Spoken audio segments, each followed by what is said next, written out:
Hey guys, how's it going? Welcome back to Diesel Creek. My name's Matt. This is a 1988 Ford Ranger that I've been sitting on for 10 months and haven't touched. And today we're going to drag it into the shop and see what we can do with this thing. So as I said, had it 10 months it's been sitting in this spot, and unfortunately I just have not had the time to start on this thing. I paid $500 for this thing off of Facebook Marketplace. I drove like 3 hours over into Ohio to find this thing. Came off the interstate, got off the off-ramp onto a dirt road. That was a first for me. I mean, I'm pretty familiar with rural areas. I like to be in rural areas, but I've never come off the interstate onto a dirt road. That was something new when I went and picked this thing up. But the reason I picked it up and drove so far for it was because I like this body style Ford Ranger. As a lot of you guys know, a Ford Ranger was my very first truck. I still have my very first one. And in some previous videos, I mentioned that I needed to save it because I was going to use some parts off of it for another Ranger project. This is said project. The other reason I picked this thing up is because it's pretty solid for the year. I feel like I'm always repeating that in videos about vehicles. In our area, they tend to rot away. This is Western Pennsylvania, and they dump thousands and thousands of tons of salt on the road every year to, in their minds, prevent ice, which, I mean, I guess it does. I would rather just have ice than not have a vehicle in 5 years. But this guy seems to be a pretty good survivor. I did think it was in a little bit better shape when I picked it up. After I got it home, I looked at it a little bit better, found some areas that are a little bit rougher, and we'll discuss that a little bit later in the video. But right now, let's get this thing drug into the shop, because for $500, it doesn't run. What fun would this video be if the thing ran anyways? We don't want something that just cranks right up with a key. No. We got a wrench on it for 3 days, and then when I start it, it'll have a belt squeal. Everything I own has a belt squeal. I don't know what's up with that.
Alright, we got her wedged in here in this nice big shop I've got. But it's better than laying outside in the wet gravel. So, here's what I know about this thing. I'm supposedly the third owner of this truck. The guy I got it from got it off the original owner that had passed away. And the original owner had taken pretty good care of it and done some body work previously to it. There's a little ding down here in the cab corner. I can see that it's got putty in it, so I'm pretty sure these cab corners have been redone. They got a little bit of blistering under them again, so they really would need redone if you're going to try and make this a show truck. I'm not sure entirely which direction I'm headed with this truck. As I said earlier, it does not run. The gentleman I got it from insisted that all it needed was a secondary fuel pump that sits in the frame rail up here. These earlier Rangers had two, whereas that 91 Ranger that I have in previous videos just has the in-tank pump. So again, 10 months and I haven't looked at this thing. I have noticed there's a rag back here on top of the fuel tank or something, and I believe he told me he had that sending unit in and out, so we're going to pull the bed off and get a look underneath there and see what he's got going. He threw the tank on. Yeah, he doesn't even have the fuel neck in here. He threw the tank, or the bed. He threw the bed on it for me to come pick it up. You can see it's got a really nice bucket bench seat here. It's got that nice sag to her. The steering wheel is probably one of the grossest steering wheels I've ever seen. It's got about 35 something, 30 some years of nastiness built up on it. Ugh. But I like these old interiors. The dash pad is cracked up a bit, but I like the gauge layout. This almost reminds me of a Bronco, an early Bronco gauge, because it's got 3 gauges in one circle there, so that's kind of cool. It is a 4-speed, well 5-speed, 4 with an overdrive, manual transmission, 4-wheel drive. Hopefully all that works out. Door panels are shot, and I don't like these door panels anyways, so if all goes well getting this thing going, I'll probably switch to the little bit more modern door panels that have the door pockets and stuff on them, because the doors are all the same. Needs a mirror.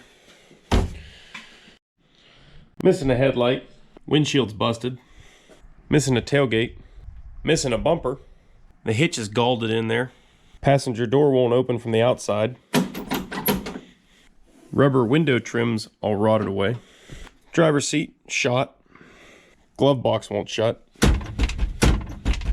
All 4 tires got plenty of tread and plenty of dry rot. Hub's busted off. So under the hood here we have the all too common Ford 2.9 liter, which again is the same engine that is in the Ranger that I have out of the farm. What's left of that Ranger anyway. When I got this thing home, the only thing I tried to do to it was I threw a battery in it and I hit the key, and it like cranked over a half a revolution, and the starter was like grinding and stripping out of it. So either the flywheel is gone or the Bendix is gone on the starter. Either way, we'll have to pull that thing off of there and have a look. But in the half a revolution that it turned, obviously it didn't start, nor did I imagine it would. I've never even checked any of the fluids in this truck.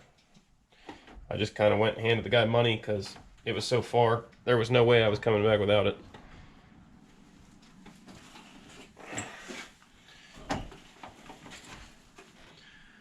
I don't see any antifreeze. That's a great sign. We're off to a good start here.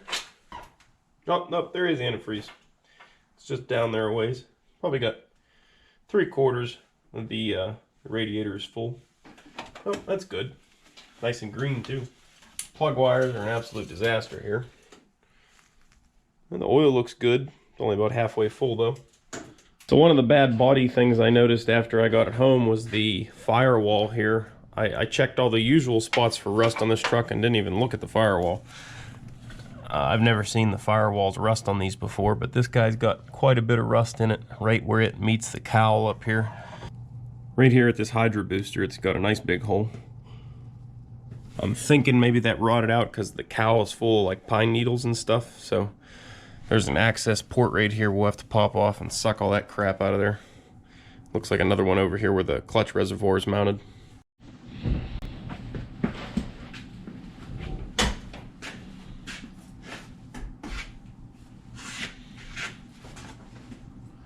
So all in all, I bought the Ranger because I thought, well, it'd be a good daily beater.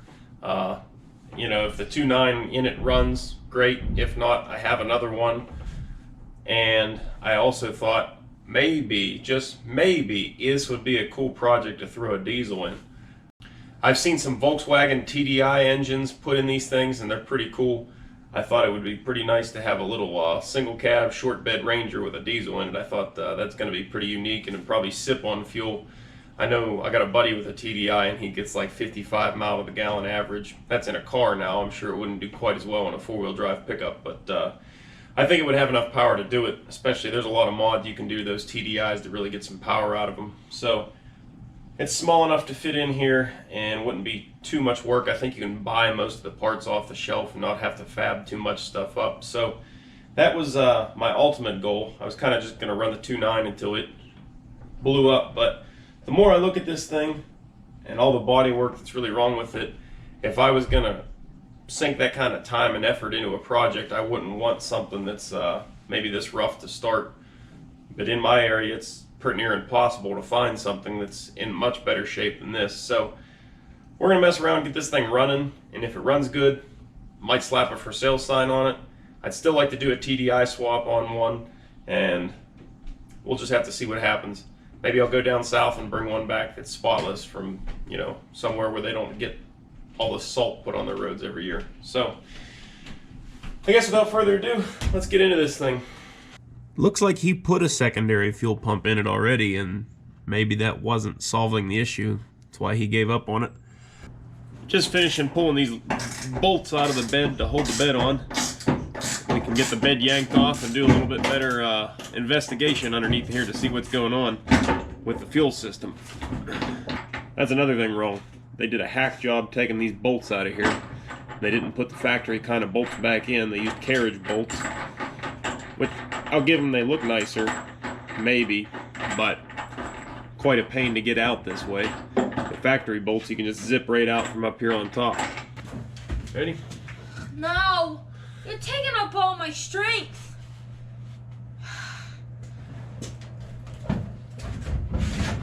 Oh, God! Shit! Ow! It's so funny! No, that's me. Thank you. I almost broke a nail. Now, the more I get into this thing, the more irritated I'm getting with myself for buying it. It's really, they kind of just polished a turd, and I kind of fell for it, I guess. You can see this thing does have some substantial rust here. This cross member's got a chunk missing out of it. It's rusted clear out of it. You can see this is all heavily pitted and scaled, and they just hit it with some sort of undercoating or some sort of paint. Metal gas tank, it looks pretty clean, so possibly it's been replaced. I'm not sure. Here's that rag we were seeing. That's plugging the bung hole there. We'll have to take a peek in there and see what we see now. So I'm not sure if you guys can see in there, but it's ugly. It's pretty ugly. There's a good bit of rust on the inside of the tank and on the sending unit, and I can see a fuel pump in there. Looks like the last owner replaced the fuel pump, and he spliced the wires together with butt connectors. Didn't bother to heat shrink those, even though they are the heat shrink type.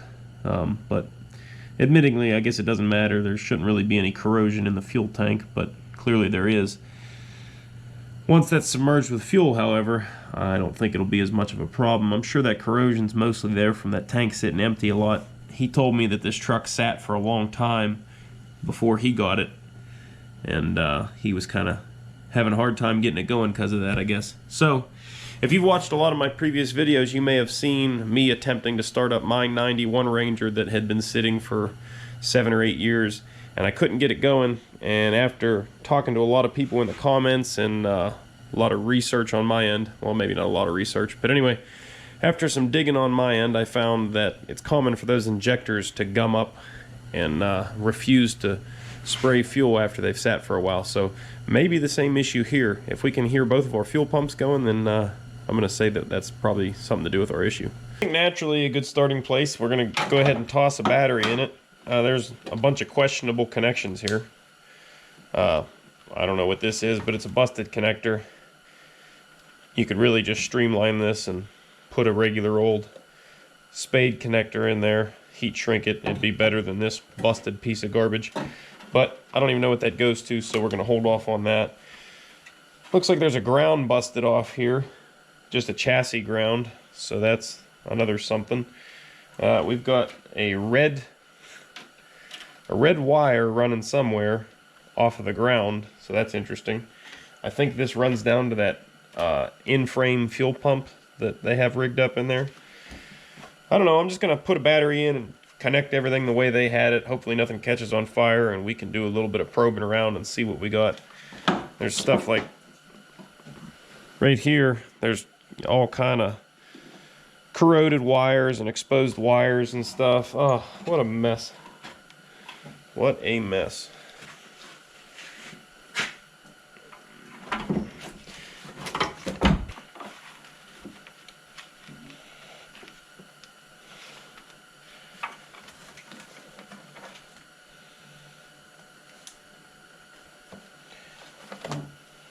Just so you guys can see what goes on when you hit the key, I'm going to go ahead and try cranking it, and if it does what it did last time, it's just going to grind the starter. Contact! Oh yeah. That's a great sound, eh? So the starter's definitely got some issues. We're going to have to go ahead and yank the starter, but before I even mess with that, I don't have the starter here, so taking it off isn't going to help me. Before we go ahead and mess with the starter though, I'm going to trace down these wires, see what this goes to, and make sure our fuel pumps are both running. So we're going to turn the key on and see if we have our fuel pumps kick on.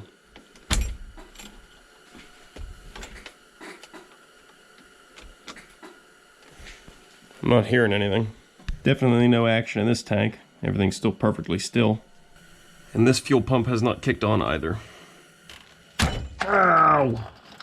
Oh, nasty fuel. Ugh.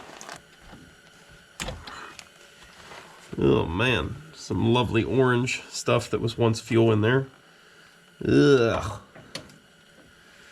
That can't be good. How in the... You guys that are avid watchers of the channel will know that I hate working on wiring. And it's stuff like this that makes me hate it, because this guy just did this in the most unprofessional way. Just wires run every which way, all the same color, no rhyme or reason to anything. It's just a mess. So this really grinds my gears. We're gonna get this fixed up. It's gonna be at least a lot more right than it is right now. So I pulled this fuel pump off the frame rail to bench test it, because there's a box in the truck for this thing. I'm pretty sure this guy just put this on. There might be not anything wrong with it. I don't think it's getting power, and that could be for multiple reasons here. One of them I'm thinking might be the ignition switch, because watch this. I'm barely going to turn this key switch at all. Right now it should be in the on position. All these lights should be on, like that. But I have to hold it there. If I let go, they go out. So I don't think it's getting key on power to anywhere right now, and that could be just the ignition module. Real simply, we're going to go ahead and bench test this thing right now.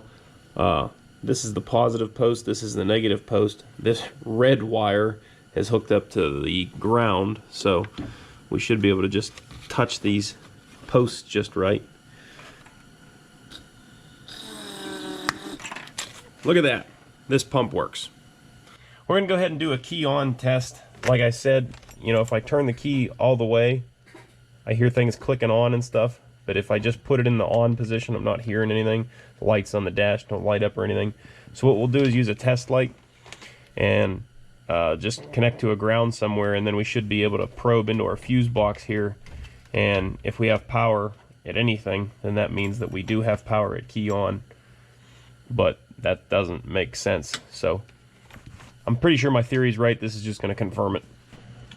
Also, here's another irritating broken thing about this truck. The fuse panel, the little mounting ears are busted off of it, so that's another broken thing. The key is just in the on position. I'm not turning the ignition or anything. We're going to probe up here into this spot where the fuse was. So I got nothing. Oh, did I get a flicker? Yeah, look at that. There we go. Actually, I wiggled the key just there to get the light here, and when I had power here, I heard the fuel pump in the tank kick on. So that's definitely our problem. We have a problem with our ignition switch. Let's see if we can't find that ignition module.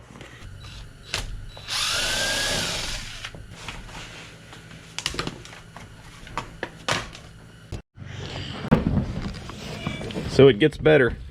I'm in here looking around, and I just touched the harness right here.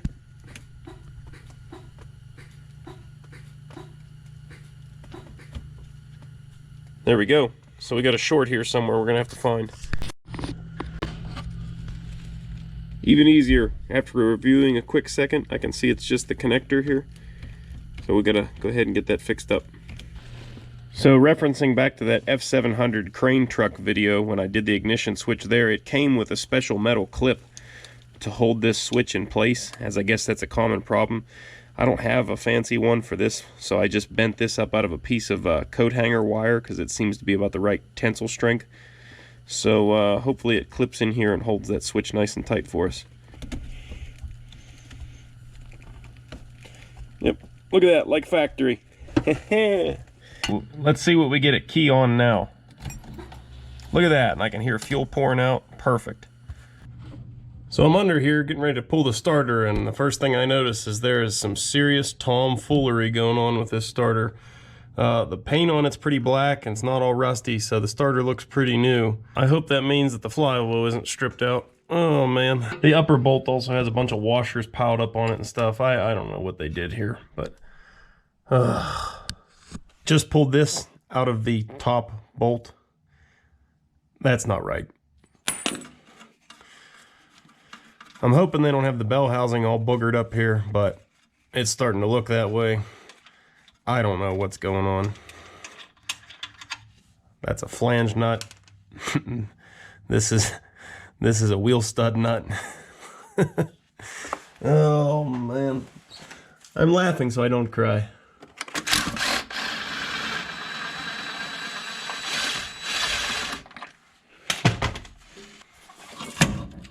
Oh, that's a good sign, huh? Oh, wowzers. Apparently the bell housing is just slap full of rodent home. Oh, fantastic. Well, there's the flywheel teeth. I don't see anything wrong with that. Well, now I'm really at a loss. Here's the starter I just pulled out. Here's the one that I was going to put in. It's got the same tooth count on the Bendix gears. The Bendix teeth on this starter that I removed look a heck of a lot better than the one that I was going to put in. What's the difference here? I don't know. Something's askew. The only thing under here that I see suspicious is that loose bell housing bolt there. You can see the nuts not run down tight to the casting. So I'm going to tighten that up. And all I've got left to do is stick a starter back in it because I don't see any issues down here. These are actually the same starters that I had on the crane truck. Same exact starters, and I had the same problem with starters grinding, and the way I fixed it was doing what I'm about to do, and that's just shove it up against the pan as hard as I can while I'm tightening it down, and that made all the difference for me.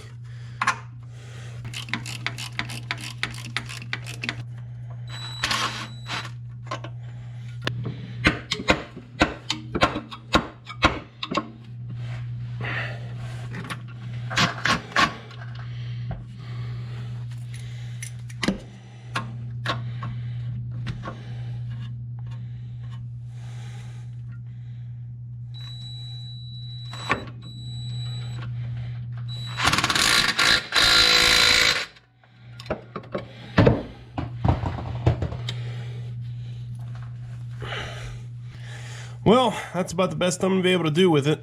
If that doesn't work, I don't know what we're going to do. Oh, the engine's spinning over. It's a moment of truth. I can start it from out here. You guys ready?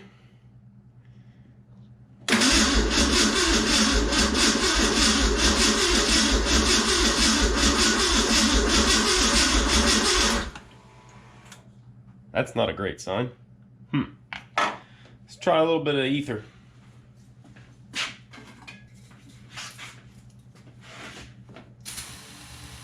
Just a little bit.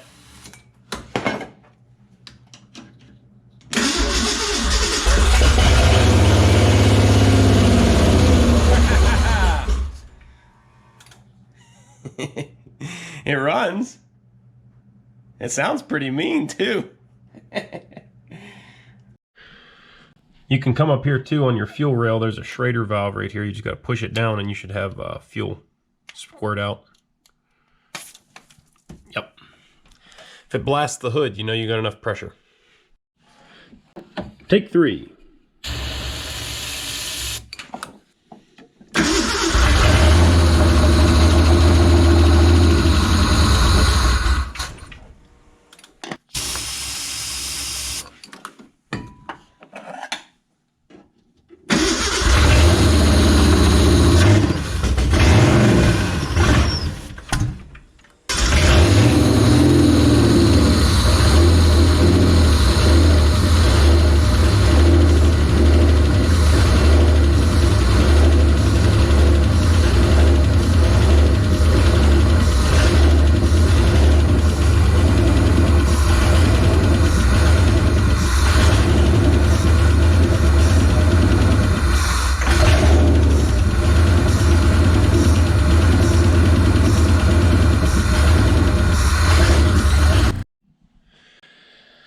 After some digging around online, I read an article that said to pull the throttle position sensor off under these conditions and see if it starts.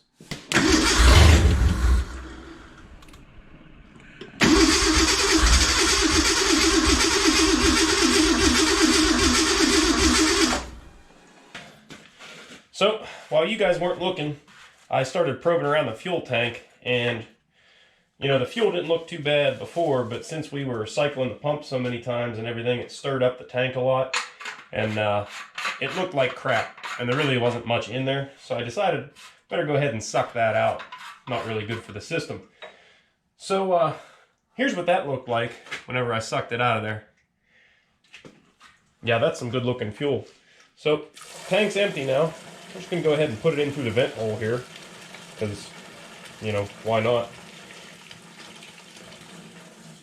You want to make sure you spill it all over the floor too. That's pretty helpful when you're in a confined space. Okay, so where are we at right now with our no start condition? We know we've got spark because it runs on ether. We know we got fuel pressure because I pushed the Schrader valve on the rail and it blew it all over the hood. We got good fuel pressure. That leaves the fuel injection system. So to test these old school injectors, the easiest thing to do, and heck, I'm not up on fuel injection, it might even still be a current thing to do. They got these little lights called Nord lights. So I went up and picked up a little set of Nord lights, and we can plug these into the harness for the injectors, and that'll tell us if we're getting our pulse to the injectors like we should be. So I'm setting you guys up right here, and I'm going to crank the truck over, and that light should pulse. Contact.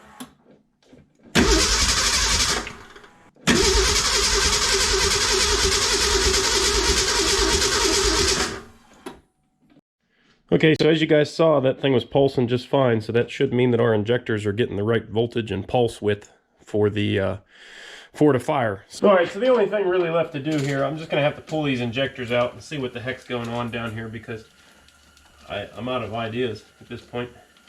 It should work, and it's not.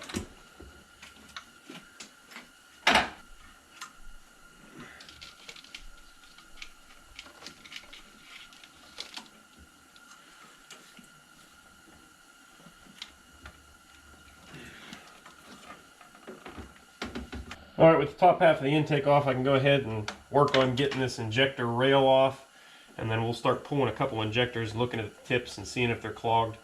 Brown liquid pouring out of here. Oh yeah, there's some nasty, oh man. There's your problem right there, I think. They got some gummage. I think I found our problem right here.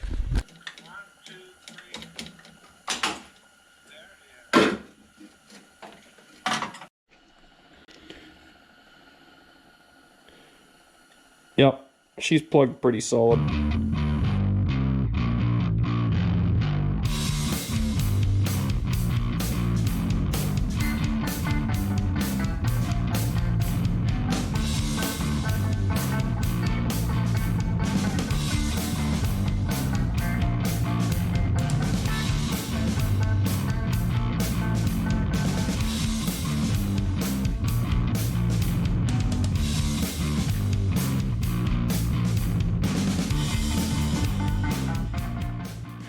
Okay, finally, this thing is all back together.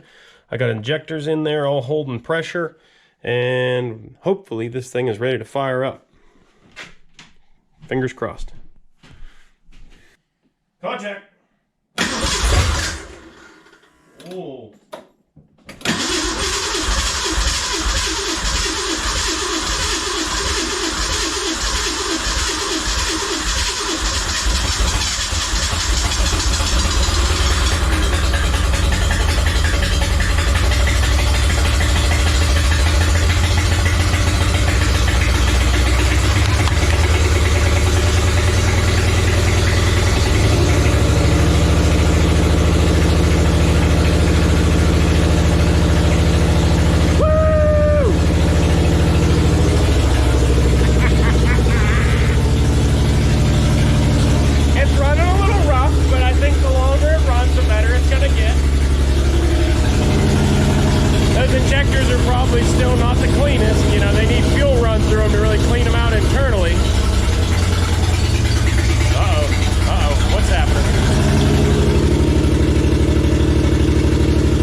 All right.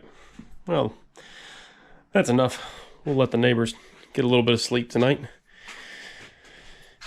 Anyway, I call that a success, huh? Definitely still needs some fine tuning. It's idling pretty high, but I mean, there's vacuum leaks all over the place. So I'll get some of that sorted out, and it should definitely help our cause. The longer this thing runs, the better it's revving up. The throttle response was terrible the moment it started, but it's been improving. I probably let it run about 10 minutes now. Go ahead and run some of the old fuel injector cleaner and stuff through there. Hopefully that helps out. So anyways, guys, that's all I got for this video. Next video, we are going to be throwing some tires on this pig, fixing the clutch system, and doing a little bit of fine tuning on the engine. Hopefully we can get it to smooth out, run a little bit better. And we'll go see what we can't tear up with this thing. Still not sure on the direction I'm going to go with this project as a whole. If I'm going to keep it, build it, sell it off, whatever. So let me know down in the comments what you guys think I should do with it, and I'll definitely take that into consideration. Also, if you like the video, don't forget to do me a favor and hit the thumbs up button. And if you haven't already, please hit that subscribe button. And I guess I'll see you guys in the next video. Thanks for watching.